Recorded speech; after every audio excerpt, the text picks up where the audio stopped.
When you look at me, what are you looking at? Do you see someone who's a success, who's doing something that they've always dreamed about? Or do you see something else? What you're looking at isn't necessarily what I've always been. I am one of the 1 in 4. I'm invisible. I was invisible. I walked in the shadows.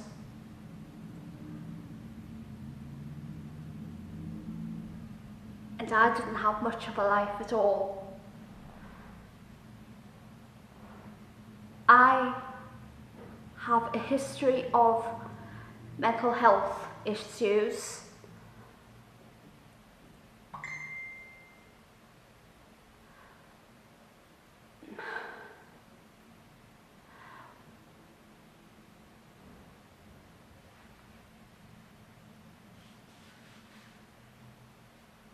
Which isn't easy to talk about. And my life was so different to what it is today. I never went out the house. I would stay in the house for weeks on end. I wouldn't speak to anybody. I wasn't living, I was merely existing in a nothing life, with nothing in it, nobody around me, no support.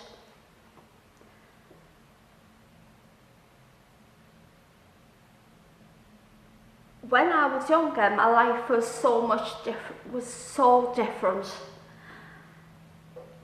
I had a family around me. I had what you could call the perfect family in a way. That all changed when I was 19 and my mum got sick. And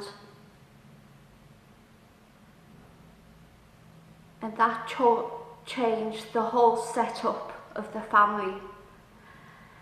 When something like that happens, it can either pull a family together or it can pull that family apart. And for me, it pulled the family apart. And what happened after was my life started crumbling around me. I didn't recognise myself anymore. I was self-harming. And I found that by self-harming, that became the medication that worked for me. It wasn't the best way, but it worked. So for quite a few years, I was self-harming.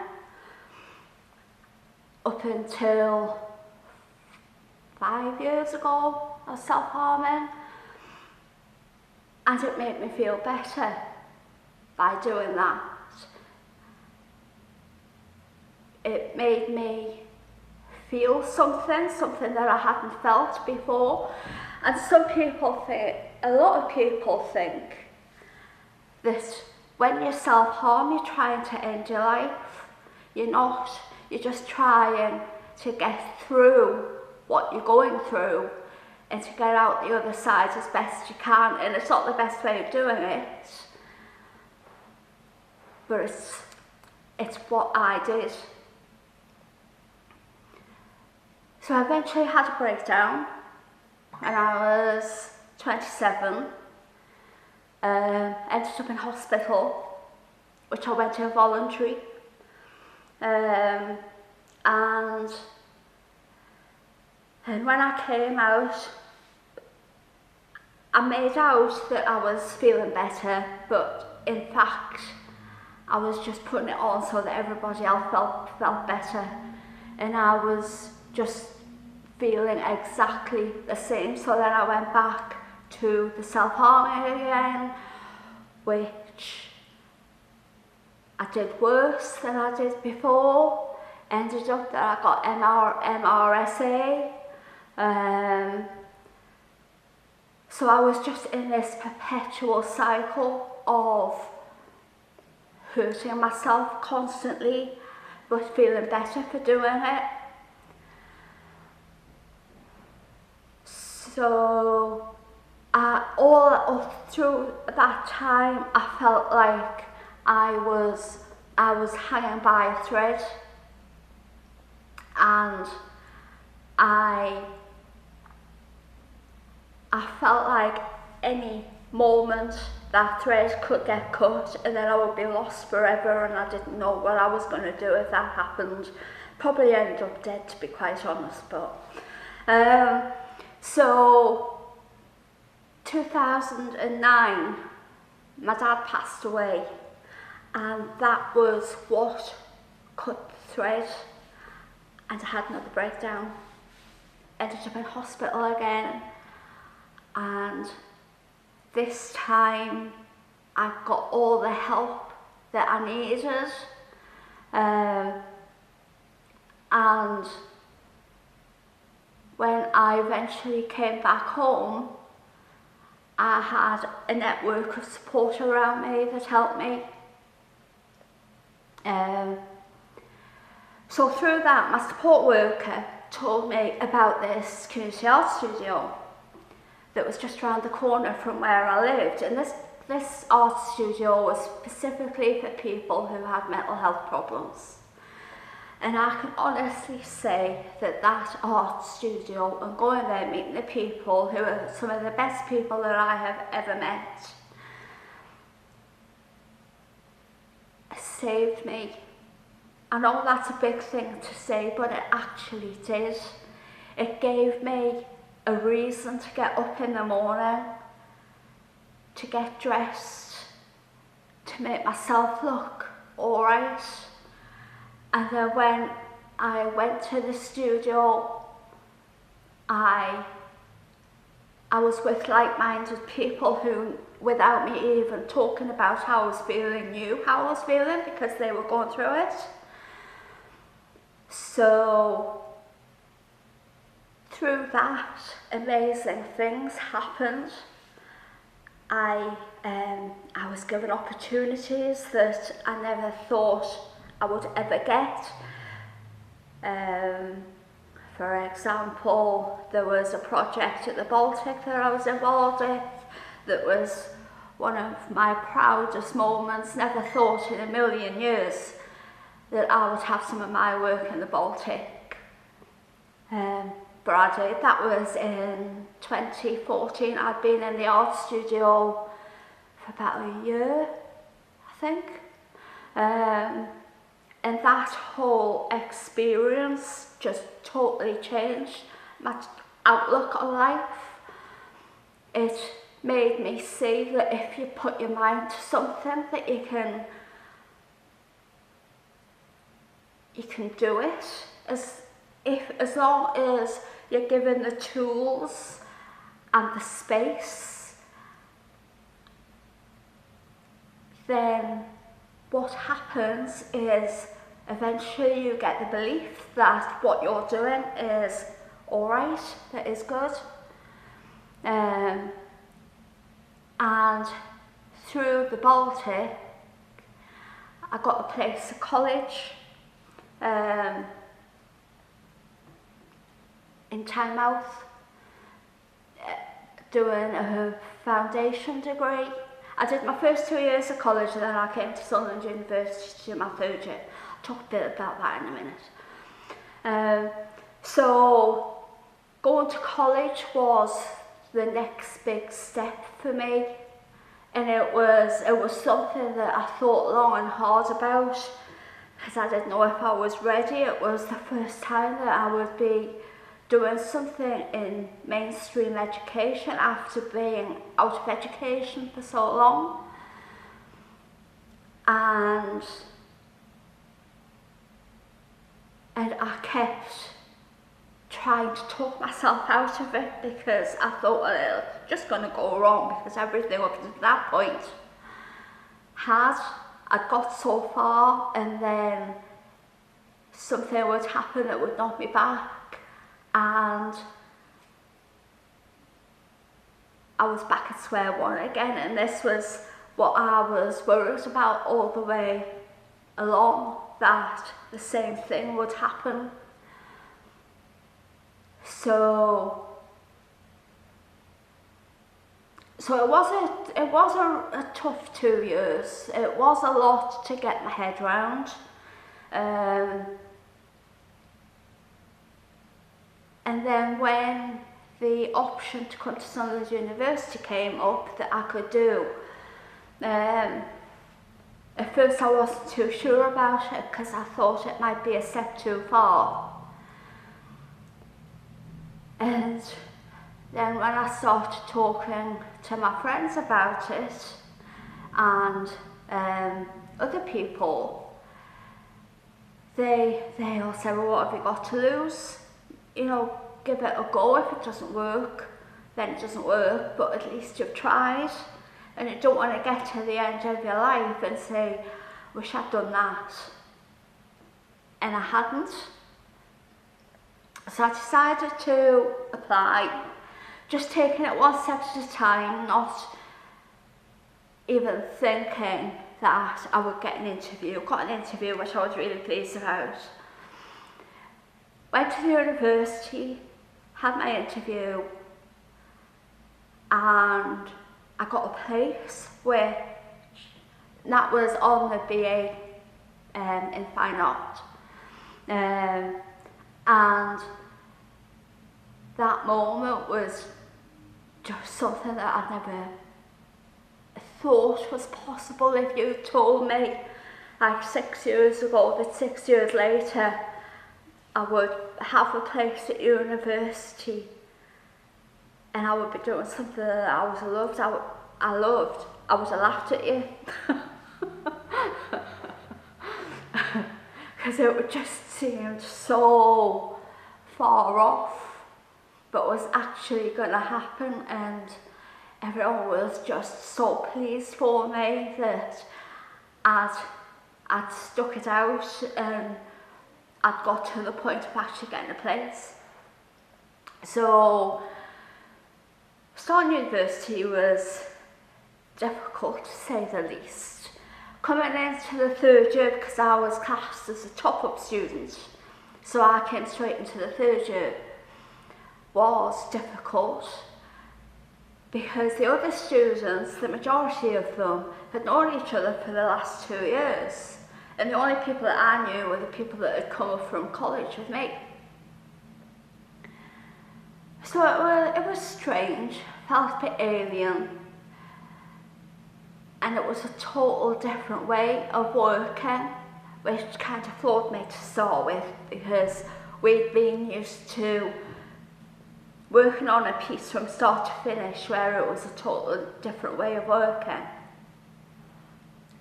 So once I got into how to do things at the university, it was all right. My BA show was based on how world events had impacted me personally and how they'd impacted my mental health. So there was things in there like iconic images of the Beatles, of Maggie Thatcher. Can't actually stand her, but I thought it was relevant to what I was doing. Ronald Reagan, the miners' strike of 1984, which totally impacted my family's life. Being originally from Durham, my family were all miners. There was things like the Iranian siege, 1979 I think it was, which impacted me because my brother-in-law is Iranian, and he came over to this country at the same time. There was images of my parents, my grandparents, of me, of my artwork, so it chose a rounded idea of who I was. And I had something in there about Alice in Wonderland, which as a child was my favourite book. And when I became ill with my depression,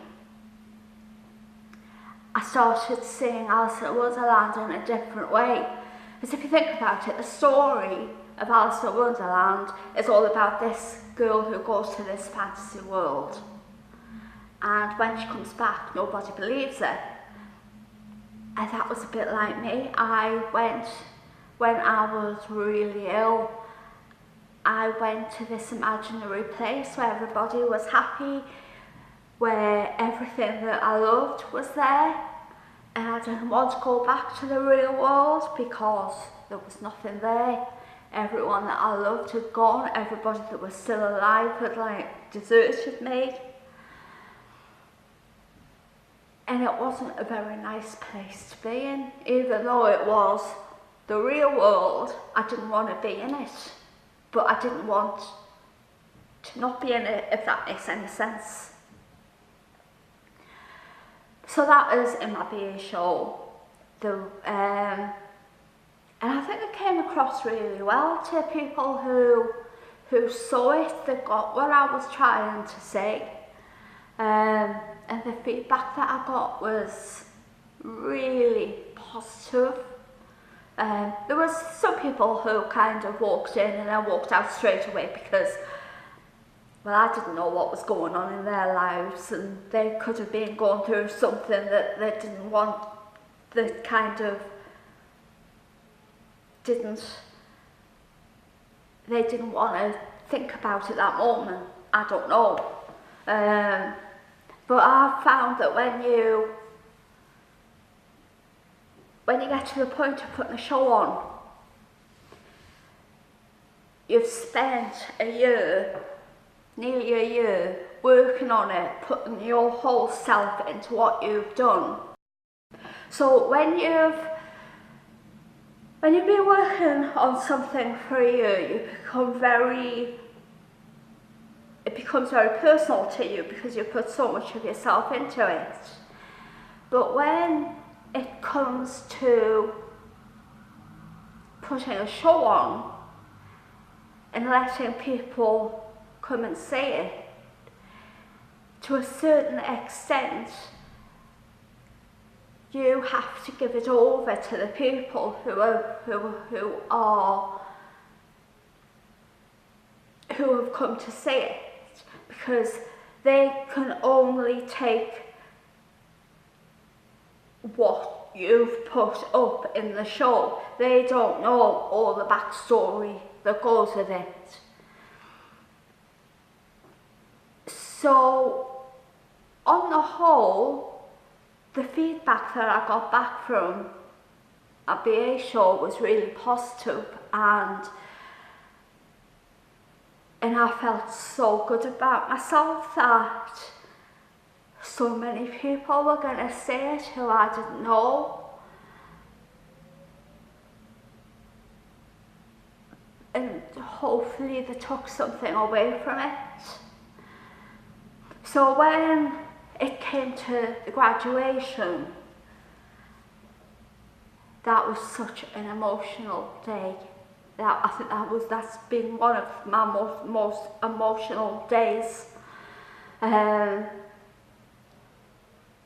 the only people that came to mind straight away on that day were my parents, because they couldn't be there. And you always imagine on like big days like that, when you get married, when you have children, when you get married, or I say get married, when you graduate, that your family is going to be there, that your parents are going to be there. And none of them were. And it killed me to know that they weren't there. Actually, within the stadium, they were thinking about me, I know they were. So after I'd been across the stage and I'd graduated, I sat down in my seat and I looked up to the sky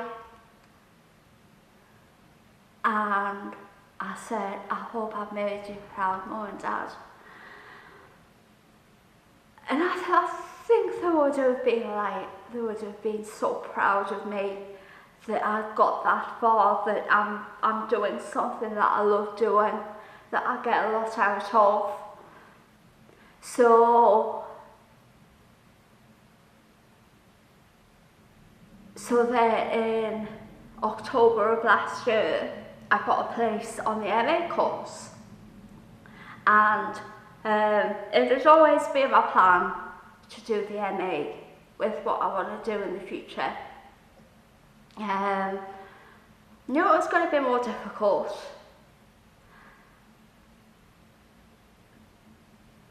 and we had to come up with a project to do. So my project started with looking at the journals that I've written for the last 20 years, and the majority of it, well, all of it, is very personal, because you don't think that 20 years after you've written a journal that you're going to be in a position where you're an art student at Sunderland University and you've decided to use it as an idea for a piece of work. I don't have a crystal ball. I didn't know what was going to happen. It'd be quite nice if you did have a crystal ball, and then you may not make the same mistakes that you did. But I kind of think that if you do make a mistake, that if something doesn't go exactly the way that you wanted it to, as long as you learn something from it and you take something from it and you can put it to some use in a different way, then it hasn't been a bad thing. So that's the way that I started thinking, that all of these things that have happened to me in the past, I can use that experience and put it to some good, show people that having a mental health problem isn't bad. It's horrible when you're going through it. I still have down days now. I haven't had an easy time this year of it. I've been up and down always. But I know what I need to do now if I am going through a bad time. I know I can go and talk to somebody. I know I'm not alone. I know that even though I might be going through a really bad time at that moment, that it may not be tomorrow, it may not be next week, it may not be next month, but I will get through it and I will come out of it, and I'll come out of it a better person, hopefully. So I don't look at anything that I've been through as a negative thing. Perception of mental health is, I think it's growing. I think there's a lot of people who have the wrong perception of what mental health is. The things that have been said to me in the past, like I'm a attention seeker, that I'm doing it because I've got nothing else better to do, that I can't be bothered to get up on a morning, so I just lie in bed. There's people worse off than me in the world. Yes, I know there are. I know there's worse people than me in the world that are going through worse things than me. I know that. But when you go through something like a breakdown, you don't think like that. You're just concentrating on trying to get through that day as best you can and get to the next day. Some days it's just minute by minute that you're trying to get through it when you're having a really bad day. And I think a lot of people don't understand that. They just see it. A lot of people say it as an excuse. And I think that's wrong. Maybe that's controversial to say that. Don't really care. That's what I think. And all of my work this last year has been about changing perception in mental health. That yes, you might have a mental health problem. You might feel absolutely terrible. You might feel that you'll never get through it. But somehow you do. And going back to what I was saying before, it was only through going to the art studio 4 years ago and getting that support that I needed then, and having that time. I think that was the most important thing, having that time to find out who I was again, because I'd forgotten who I was, and I'd kind of forgotten where I fitted into the world, and I just couldn't. I was lost. So by going to the art studio and then everything else that's happened has brought me to this point in my life where I'm doing something that I'm passionate about. Being passionate about being an artist, passionate about trying to change perception in mental health, and that's where I see my career going, down that kind of route, doing workshops, that kind of thing. I want, if I can show even just one person that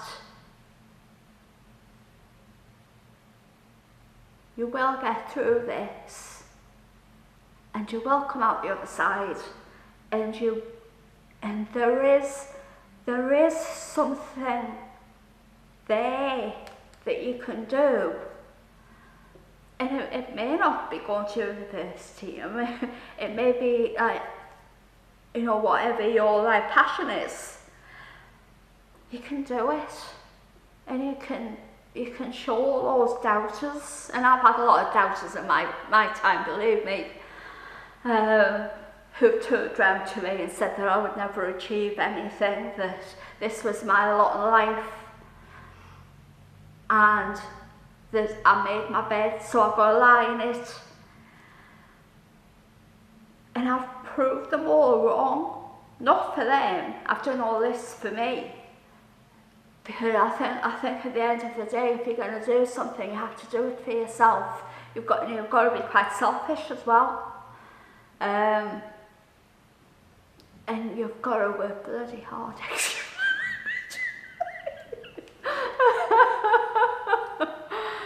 Because if you want to be successful at something, you have to work at it.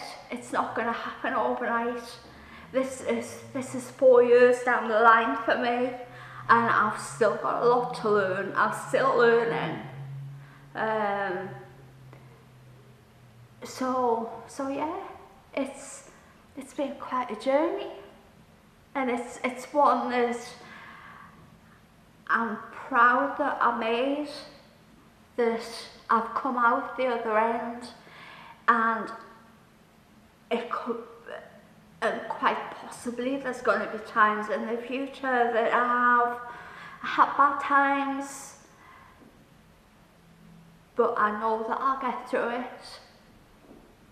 So going back to the beginning, when I asked, when you look at me, what do you see? If you didn't know all of that what I've just said, what do you see? I hope it's someone who's alright, who is living their dream that I've watched to do for so long. So that's it.